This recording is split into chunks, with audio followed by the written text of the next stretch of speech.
আমি তো প্রেম করে বিয়ে করি নাই। আমি পারিবারিকভাবে বিয়ে করছি। কেন তারপরে আমার জীবনটা নরক হয়ে গেল? আমি শুনছি পারিবারিকভাবে বিয়ে করলে নাকি জীবনে সুখ আসে, শান্তি আসে। তাহলে আমার জীবনে কেন আসলো না? আমি ২০২০ সালে পরীক্ষা দিতেছিলাম। পরীক্ষার পর আমার একটা ছেলের সাথে পারিবারিকভাবে বিয়ের কথা চলছিল।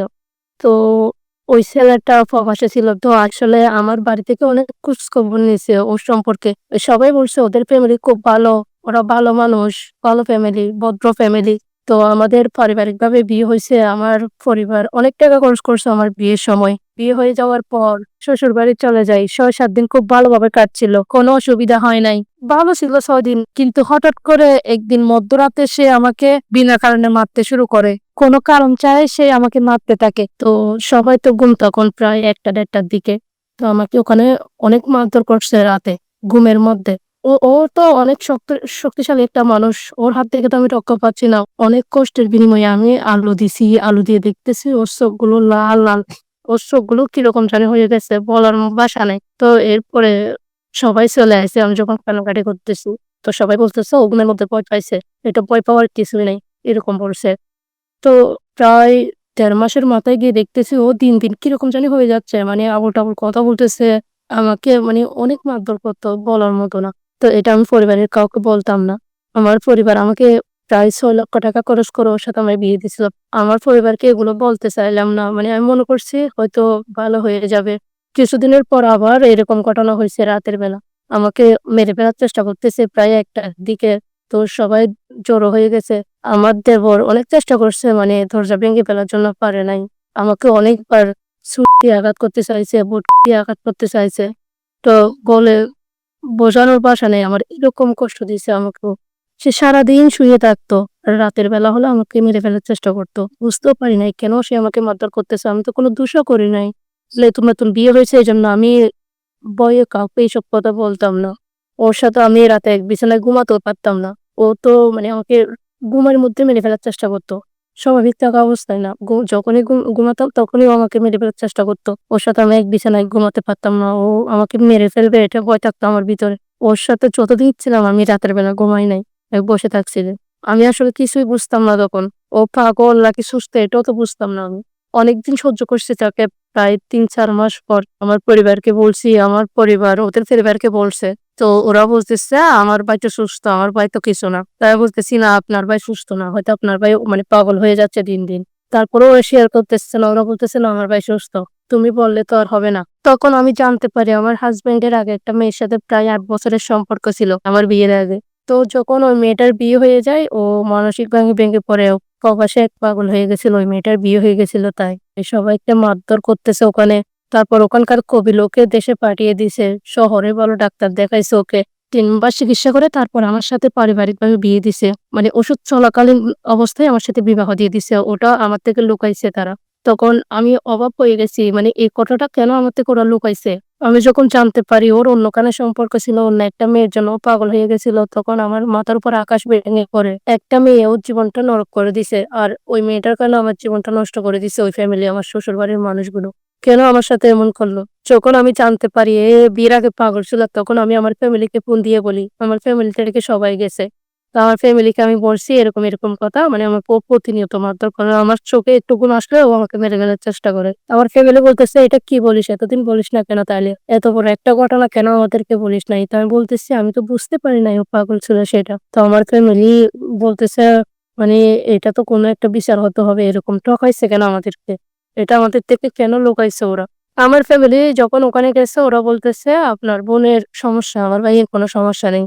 আপনার বোন আমার ভাইকে অবহেলা করে। আমার ভাইয়ের সাথে এক বিছানায় থাকে না।" এরকম আবোল-তাবোল কথা বলে আমার ফ্যামিলিকে থামানোর চেষ্টা করতেছে যেন মানে টানা কেস না করে। আমার ফ্যামিলি বলতেছে মানে ১ মাস সময় দিলাম মানে আপনারা ভাইকে কি যেভাবে হোক সুস্থ করেন। আমার ফ্যামিলি ১ মাসের সময় নিয়ে ওখান থেকে চলে আসে। আমি শ্বশুরবাড়িতে ছিলাম। ওরা তারপর আবার ডাক্তার দেখাইছে। ওদের ভাইকে অনেক চেষ্টা করছে ভালো করার জন্য, সুস্থ করার জন্য। হুজুরের কাছে নিছে, ডাক্তার ভালো, ভালো ডাক্তারের কাছে নিছে। তো ওরা বলতেছে ও তো আর সুস্থ হবে না। ডাক্তার ওদেরকে না বলে দিছে মানে আমাদের দ্বারা সম্ভব না। আমরা আর পারব না সুস্থ করতে। ও সিরিয়াস হয়ে গেছে। তারপর তখন আমি গর্ভবতী ছিলাম মানে প্রায় আমার ১.৫ মাস এরকম আরকি আমি গর্ভবতী ছিলাম। তো সবাই বলতেছে আমাকে মানে তোমার স্বামী তো আর ভালো হবে না। তুমি বাবুটা নষ্ট করে নাও। আমি বলতেছি, "না, আমি বাবু নষ্ট করব না। আমার স্বামী পাগল হলেও আমি আমার বাবুকে নিয়ে থাকবো সারা জীবন। এই স্বামীর বাসায় থেকে যাবো সারা জীবন। এই পাগলকে নিয়ে আমি সংসার করব।" তো ওরা বলতেছে, "আমরা তো অনেকদিন ধরে চেষ্টা করতেছি, ওর তো আর ভালো হচ্ছে না। তো এখন কি করবা?" তো বলতেছে, "এখন তো মানে পেটে বাচ্চা, ডিভোর্সও হবে না।" বলতেছে, "আমি ডিভোর্স দেব না। এই পাগলের সাথে সংসার করব। আপনারা শুধু মানে ওকে সুস্থ করার ব্যবস্থা করেন। আমি ওর পাশে আছি।" তো যখন আমার পেটে ৫ মাস, তখন ও মানে আমাকে মেরে ফেলার আবার চেষ্টা করতেছে। বেশি মানে সিরিয়াস হয়ে গেছে তখন। আমাকে মারতো এজন্য, আবার ওর ফ্যামিলি ওকে অনেক মারধর করত। দড়ি দিয়ে বেঁধে অনেক মারধর করত। মানে আমাকে যখন মারধর করত, এরপরও ওরা অনেক মারধর করত আমার হাসব্যান্ডকে। মানে, "কেন ওই মেয়েটাকে মারতেছিস? ওই মেয়েটার তো কোনো দোষ নেই।" ওর ভাই অনেক মারধর করত ওকে। "কেন ওই মেয়েটার জীবন নষ্ট করতেছিস এখন? বলছস বিয়া করবি, সংসার করবি সুন্দর করে অন্য তোর জনের মতো। এটা বলছিস এজন্য আমরা তোকে বিয়ে করাইছি।" আমাকে যতবার মারছে, ওকে মানে ওর ভাই এর থেকেও বেশি মারছে। অনেক মারধর করত। তো আমার কষ্ট হতো এটা। শত হলো তো আমার হাসব্যান্ড। আমি তো ওকে অনেক ভালোবাসতাম, পাগল হলো। তার সাথে থাকতে, থাকতে আমার একটা মায়া জমে যায় তার প্রতি। সে পাগল হলো, আমি বলছিলাম আমি তাকে ছেড়ে কোনদিনও আসবো না। আমার বাবুটা যদি পৃথিবীতে সুস্থভাবে আসে তাহলে আমি এই পাগলকে নিয়ে সংসার করব।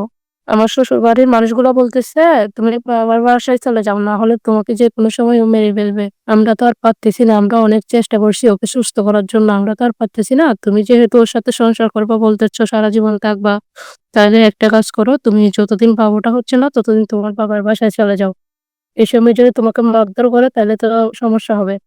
আমি বলতেছি, "আচ্ছা তাহলে ঠিক আছে, এটা আমার পরিবারকে আমি জানাই।" তো আমার পরিবার বলতেছে, "মানে ওখানে থাকতে হবে না, এখানে চলে আয়। যেকোনো সময় যেকোনো একটা দুর্ঘটনা হয়ে যেতে পারে।" তো আমি আমার ভাইয়া গেছে নিয়ে আসার জন্য, আমি চলে আইছি।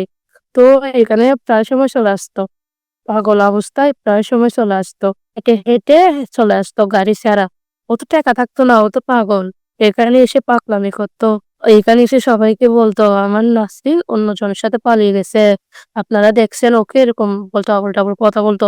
তো সবাই মানে ও তো পাগল। সবাই ওকে দেখার জন্য জড়ো হয়ে যেত। সবাই বলতো, "নাসরিনের জামাই আইছে, আয় দেখে আয়, মানে ও পাগলামি করতেছে। অনেকগুলো মানুষ হইছে, আমরাও দেখে আসি।" তো এগুলো দেখলে আমার কান্না চলে আসতো। তো সবাই বলতো, "এটা এদের বাড়ির জামাই, ওর বোনকে একটা পাগলের সাথে বিয়ে দিচ্ছে।" সবাই মানে খারাপ, খারাপ কথা বলতো আমার ফ্যামিলিকে। দেখে শুনে একটা খারাপ ছেলের সাথে বিয়ে দিছে, এরকম বলতো। তো এটা আমার অনেক কষ্ট হতো। তারপরেও আমি মুখ বুজে সহ্য করতাম। সবাইকে বলতাম, মানে, "তোমরা চলে যাও। পাগল হলো তো ও আমার স্বামী। আপনারা কেন দেখতে আইছেন?" ওরা বলতো, "পাগলকে দেখতে আইছি।" তো পাগলকে দেখতে আসলে সমস্যা কোথায়? আমি বলতেছি, "ও আমার স্বামী, ও পাগল না। ওকে আমি সুস্থ করব যেভাবে হোক। আমার বাবুটা হয়ে যাওয়ার পর ইনশাআল্লাহ আমি ওকে সুস্থ করব যেভাবে হোক।" আমার খুব খারাপ লাগতো এটা বলে, বোঝানোর ভাষা নাই আমার। আমি তখন অনেক কান্না করতাম। সবাই হাসাহাসি করতো বাইরে ওকে দেখে, পাগল-টাগল বলতো। এগুলো আমি সহ্য করতে পারতাম না। আমার অপমান লাগতো। আমার ফ্যামিলিও বলতেছে, মানে, "বাবুটা হয়ে যাওয়ার পর ডিভোর্স করে দেব।" আমি বলতেছি, "না, আমি ওখান থেকে আসবো না। আমি মরে গেলেও ওখানে থাকবো। আমার যদি ডিভোর্স হয়ে যায় তাহলে আমার সন্তানের কি হবে? মানুষ তো আমার সন্তানকে বলবে, এতিম বলবে, তারপর আমাকে ডিভোর্সি বলবে। এটা গায়ে নিয়ে আমার সারা জীবন বাঁচতে হবে। আমি চাই না ডিভোর্স। আমার ডিভোর্সের দরকার নেই। আমি ওই বাড়িতে থেকে যাবো। ওই পাগলের সাথে সংসার করব আমি। আমি নিজে চাকরি করব পারলে। আমার স্বামীকে অসুস্থ করব, আমি নিজেও চাকরি করব। আমার সন্তান নিয়ে, স্বামী নিয়ে আমি ওখানে থেকে যাব। হয়তো ও ভালো চিকিৎসা পেয়ে ভালো হয়ে যাবে।" তারপর একদিন হঠাৎ করে, মানে, প্রায় তখন আমার ৯ মাস পেটের মধ্যে বাবু। তখনও ও আইছিল। সেদিন ও আইছিল। তো আমার ফ্যামিলির মানুষগুলো ওকে ঢুকতে দিচ্ছে না বাসায়। মানে ওকে ঢুকতে দিচ্ছে না। এদিকে আমি অসুস্থ, ওকে ঢুকতে দিচ্ছে না। তো আমি বলতেছি, "আমি ওকে একটা নজর দেখি। আমার কেমন জানি লাগতেছে।" তো তারপর আমার আম্মু কি করছে, মানে আমাকে ওকে একটা নজর দেখাইছিল। ও তখন মানে একদম পাগলের মতো। কিরকম জানি হয়ে গেছে, মানে দেখে চিনতে পারবেন না কেউ।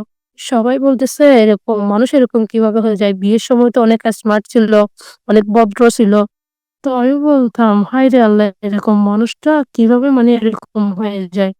এটা আমার মাথায় আসতো না। তারপর আমার ভাইয়া কি করছে, আমার ভাইয়া ওকে ওর বাসা পর্যন্ত দিয়ে আসে। তো আমার অসুস্থ লাগতেছে সারাদিন, মানে আমি অসুস্থ ছিলাম। তারপর প্রায় রাতের ৩টা আমাকে মেডিকেলে নিয়ে যাওয়া হচ্ছে। তো তখন আমাকে ওখানে যখন নিচ্ছে, বাবু হইছে। তো দেখতেছি, মানে, আমার বাবু নাই আমার পাশে। আমার যখন হুঁশ হইছে আমার বাবু নাই। সবার বাবু আছে সবার পাশে মেডিকেলে, কিন্তু আমার বাবু নাই আমার পাশে। তো ওরা বলতেছে মানে ও অসুস্থ এজন্য অন্য ওয়ার্ডে রাখছে ওকে। ২-৩ দিন হয়ে গেছে সবার বাচ্চা নিয়ে সবাই খেলাধুলা করতেছে কিন্তু আমার পাশে আমার বাবু নাই। ওরা বলতেছে আছে। অসুস্থ ও মানে বেশি অসুস্থ এজন্য ওকে নিয়ে আসতে পারতেছে না। তো অপারেশনের ২ দিন পরে আমার শ্বশুরবাড়ির মানুষগুলো আমি যখন বলতেছি আমি আমার স্বামীকে দেখবো।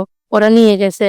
ওখানে দেখতেছি ও সবার সামনে ও মানে কি কথা বলতেছে সবাই হাসাহাসি করতেছে মেডিকেলে। কেউ কথা শুনে কান্না করতেছে আবার কেউ হাসতেছে মানে এই অবস্থা। ও জোরে গান গাচ্ছে কি জানি বলতেছে আমার মেয়েকে তুই মেরে ফেলছিস মানে এরকম। কি বলে? কি মেরে ফেলছে? কে মরে গেছে? আমি তো স্তব্ধ হয়ে গেছি। আমি বলতেছি, "কি বলো তুমি এসব? আমার মেয়ে তো ওখানে আছে।" বলতেছে, "না, ওকে আমি কবর দিয়ে আইছি।" তখন কি অবস্থায় যে ছিলাম আমি বলে বোঝাতে পারবো না। আমাকে তো সবাই ওটা লুকাইছে যে মারা গেছে। এটা তো বলে নাই। আমি তো এটার আশা নিয়ে বেঁচেছিলাম। তারপর আমি যখন মেডিকেল থেকে ৭ দিন পর চলে আসি আমাদের বাসায়, তখন ওর ফ্যামিলি বলতেছে ডিভোর্স হয়ে যাক। তো আমার ফ্যামিলি বলতেছে হ্যাঁ, ডিভোর্স হয়ে যাক। আমি বলতেছি না আমি ডিভোর্স দেব না। আমি ওখানেই থেকে যাবো। ওখানে আমি যতদিন বেঁচে থাকি আমি ওখানেই থেকে যাবো। সবাই আমাকে বলবে আমার ডিভোর্স হইছে। তারপর সবাই আমাকে দেখলে ঠাট্টা করবে, হাসাহাসি করবে। এটা আমি সহ্য করতে পারব না। ওখানে শ্বশুরবাড়িতে স্বামী পাগল হলেও ওখানে থাকলে সবাই আমাকে সম্মান করবে। আমি যদি এখানে আসি মানুষ আমাকে নিয়ে হাসি ঠাট্টা করবে। বলবে ডিভোর্স হইছে, ভালো মেয়েদের তো আর ডিভোর্স হয় না। এসব বাজে কথা বলবে।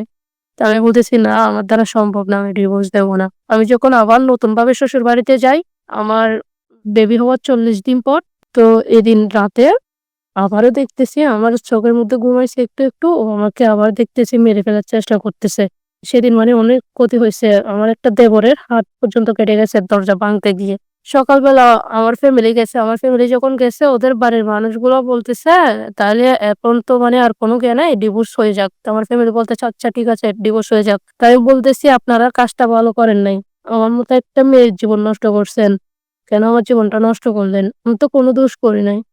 আমার মতো একটা মেয়ের জীবন কেন নষ্ট করলেন?" তখন আমি আমার বাড়িতে চলে আসি।